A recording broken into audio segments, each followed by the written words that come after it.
to the US dollar. But there are two different. Stable coins cannot pass the yield. Stable tokens can pass the yield.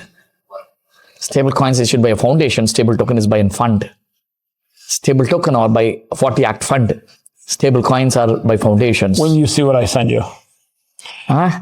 I did the largest commercial note backed by Bitcoin and stable coins in May at the Bitcoin conference. I just sent you the press release. Yeah. But anyways, let's focus on the interview. Yeah. Stable coin versus stable tokens is one topic. Second, and then we can go future of stable coins. Then real estate with digital assets. We don't talk about tokenization, right? Because the tokenization is a misguiding word when it comes to real estate. And I can talk about the 10 varieties of tokenizing real estate. No, we've got to keep this to 20 minutes. That would be a long conversation. Yeah. So I want you to tell stories. I want you to literally tell stories. How did you get so passionate about stablecoins? What triggered you? I can talk that story. Yes. Are you ready? Yeah. Great. Yeah. All right, little trick I learned. Take your hands, put them like this above your forehead. Go like this. Okay. When you're sedentary for a long time, okay, go like this fast. Okay. You should feel a little tingling in your brain. Okay. That's blood and oxygen being raced to your brain. Okay. You ready? Okay. Yeah. Tell me when you're ready. We're rolling. All right, every now and then you get a chance to chop it up and talk about fucking stable coins. Had literally one of the best talks I've heard on the subject matter in my life yesterday with a friend of mine that I just made yesterday, Lakshmi. Pleasure meeting you, Chris. Thank you so much for having me today in the podcast. Hey, listen, yesterday's talk was the best talk on stable coins I've ever heard. You literally showed the value of stable coins as a cross-border payment mechanism and how it allows people to invest in real estate. Talk a little bit about your passion for stable coins. I got into crypto industry or the industry of digital assets in 2012. It's by accident. That's purely by accident. A friend of mine who bought the digital asset at that time, he bought BTC for $5 and become a $75 in 7 months. He came to me and said, hey, there's something called a cryptocurrency, which they're talking about something called Bitcoin, and they're talking about this is going to be the future of money. Right.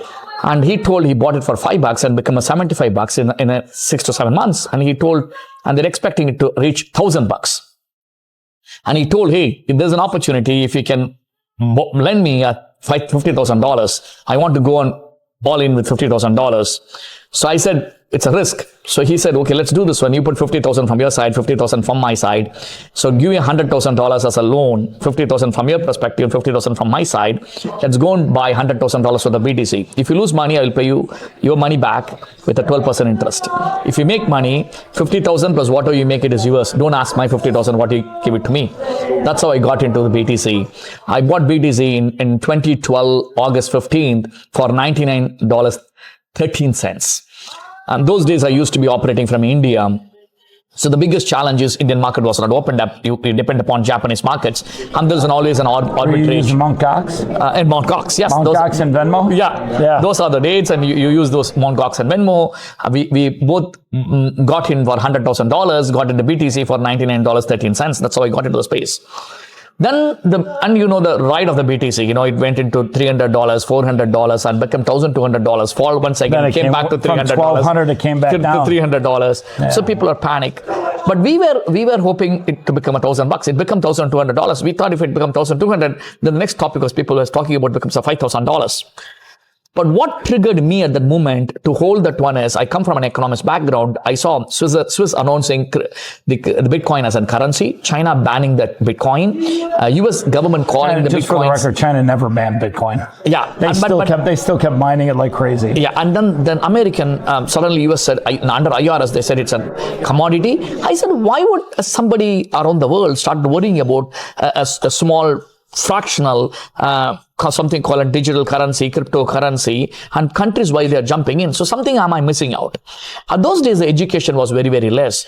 And I came across a law firm out of California, which they have something called the futuristic outlook. And they came out and told if you attend that futuristic conference, they're giving Bitcoin free.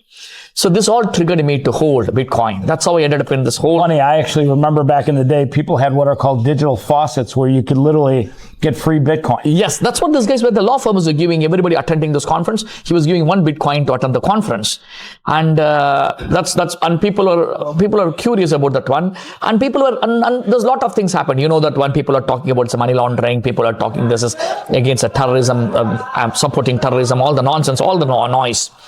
But everything, if you take the gold rush of California or the diamond rush of everything has got a history. Whenever a new industry starts, people started running towards that one. And that's what's happening in the Bitcoin world. And I got into the space, and 2014 USDT issued a stable coin. But those days, Tether, yes, that Tether USDT came into existence. Shout out to Paolo. Yes, and on those days, people were still unable to digest that, what's happening in that space and everything. The biggest mistake that happened was the Terra Luna. If the Terra Luna have not came into existence of the stable coins backed by algorithmic stable coins, whatever we see today stable coin market already might have been doubled or tripled. So that pulled the stablecoin market down completely. Yeah, I mean, I think what Tether's doing with stablecoins and what Luna was doing with stablecoins is night and day. Yes. Tether actually buys U.S. treasuries. Yes. They've become a friendly supporter of the U.S. dollar. Whereas Terra Luna was trying to use an algorithm to basically create a peg to the U.S. dollar. The only way you could really peg it is if there's actual dollars behind it. You need the real world assets backing that one. And that's what the people believe in it. That's the psychology of everyone to think, hey, something is there. We want to walk into decentralized finance, but doesn't mean we want to kill the traditional finance. The TradeFi with the DeFi is a more powerful. You're not going to kill the dollar. Yeah. There's too many people that have invested in it. Yes, that's what. Shout out to the 13 Federal Reserve corporate holders. Yeah, and that's very, very, very important for us to get that one. That's what I got more curious about the stable coin. But there's a huge difference between a stable coin and a stable token. People think stable coin and stable token are same. BlackRock's Biddle token, Franklin Templeton's Benji tokens, or Wisdom Tree's WGTX tokens are all stable tokens. They're not stable coins. The stable coins cannot pass the yield. The stable coins can be done a peer-to-peer transactions. Stable coins. So stable coins can't pass the yield, but a token can't. No, stable coin cannot pass the yield. Can pass a yield? Cannot. Yeah, that's what I said. It can't. Can't. Yes, you are right. Stable token can't. Can't pass the yield. That's interesting. So how are they passing the yield? Through smart contracts? Yes, because the stable token is issued by fundamentally their difference. The fundamental difference is a stable token. Like a fund. It's a fund. It's a fund. Yes, it's a 40 Act fund. All the stable tokens that exist in the market are a 40 Act fund. So they basically the LP interest of wrapped in the form of a token is called a stable token. They are backed by money market fund. Has anyone ever told you get really excited talking about this shit? Yes, I get passionate about that one when I talk about it, right? But yeah. What gets you more excited, stable coins or coffee? Stable coins, right? Stable coins, right? And that's a future money. That's a global money. It's the future of money. When you say that, I don't think people understand. It really is the future because money in the past, coins, paper dollars, it's gone. That's literally gone. It just hasn't happened yet, but it's gone. The future of money is traceable digital currency like Bitcoin, like stable coins, like stable tokens. Yes, that's in fact, Bitcoin is the hardest money ever created. Yes, but stable coin is going to be completely differentiated because it's marrying the traditional finance with the DeFi. But Bitcoin is not marrying the traditional finance with the DeFi. In some cases, it's DeFi, but in some cases, it's TradeFi. For example, Circle is very centralized. Yes. I would say Tether is very decentralized. Yes. But the bottom line, both has got back end of an US Treasury bond. Yeah. Or an fiat 1:1 peg to the dollars, right? That's what it is. I want to say Tether is the largest holder and buyer of Treasury bonds, except for like 3 countries. Yeah. They're the 6th largest globally treasury holders in the world, and in the last from the month of January to the July, the China has dumped more than $150 billion worth of an US Treasury bonds. Who bought it? Everything was bought by one company, Tether, and that's very, very important aspects that has to be taken into considerations.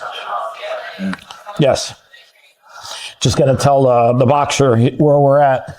You just So talk a little bit about what you work with the Patel family offices. Yep. Yes. And common name Patel. Shout out to all my Patels out there. And you're doing something with stable I want to say coins or tokens and real estate. Talk a little bit about that, because that to me is one of the things that I liked most about your talk yesterday, because I believe that stable coins give people the ability to invest globally into real estate opportunities. To come there, we should understand the history of the stable coin. The stable coins has been started as a transaction medium. Basically, when people want to do a cross transaction, stable coin was used as an instrument to settle the transaction. It moved a layer 1 to the layer 2. Then the people started using stable coin as an asset class. Initially, they started just as a transaction, then become an asset class. That's yours, by the way. Somebody who cannot hold the dollar, they started using the stable coin. That's your pancake, by the way. Right? That's a second aspect. Then the third, what happened from there, the stable coin became the next layer. It becomes currently it's an yield generating asset class. People can use a stable coin and generate yield. What next using stable coin is very, very important. The stable coins are going to be a wealth generation aspect. So you can use a stable coin, buy a stock. You can use a stable coin, buy a real estate, or you can pair a stable coin with a real estate, pair a stable coin with a stock, pair a real estate with any commodity to extract the economic value of the commodity. So all we are doing is you pair it. What does it mean? Without extinguishing the value of the stable coin, without transferring the ownership of the stable coin, still you can own it in your own wallet. You can pair that one with real estate asset of your choice. So you're basically collateralizing your purchase. You got it. You're collateralizing it. You're staking it. But we don't want to use the word called staking. I have 3 love languages. I literally think I'm adding a 4th one now called stablecoins. I literally love everything you're talking about. Yeah. I think what people are going to realize is stablecoins give you the ability to own real estate faster than any other transaction in history, because owning real estate when you live outside the U.S. is literally a quagmire of bullshit. I call the staking in a layman's language, link, lock, and leverage. That's called the staking. You link it, you lock it for a tenure, and then leverage out of it. And that's what you're doing using stable coin. You take the stable coin, link to a real estate of your choice, lock it for a specific tenure, and the leverage to extract the value out of the real estate world. And that's what we're bringing to the world. Listen, Lakshmi, I think everything you're saying, everything you're doing is literally the future of money. And I got to commend you. Like, you are spot on. We've got to do another interview very soon. I absolutely love this. I love what you guys are doing. There's so much more here to peel away the layers. We could talk for hours as far as I'm concerned. Pleasure meeting you, Chris. Thanks for having me. I'll talk to you soon. Thank you. Thank you so much. You're going to Dallas after this, right? Dallas, Texas, yes. You should come to the Futurist Conference in Fort Lauderdale. I'm hosting a private breakfast there. When was that? November 5 and 6. The breakfast is the morning of the 6th. Send me the date. I will be there. I'm not kidding you. You will love the guys from family offices there. It's all crypto. I'll send you a link and everything. Please. If you can get on a plane and get to Florida. It's actually Fort Lauderdale. You're going to fly into Fort Lauderdale. Yeah, it's easier. please send it to me. It's at the Hard Rock Hotel. Nice hotel, too. Happy to be there. Thank you. Lakshmi, Looking forward. You are crushing it, man. You are crushing it. Thank you. Thanks, man. Thank you. Bye.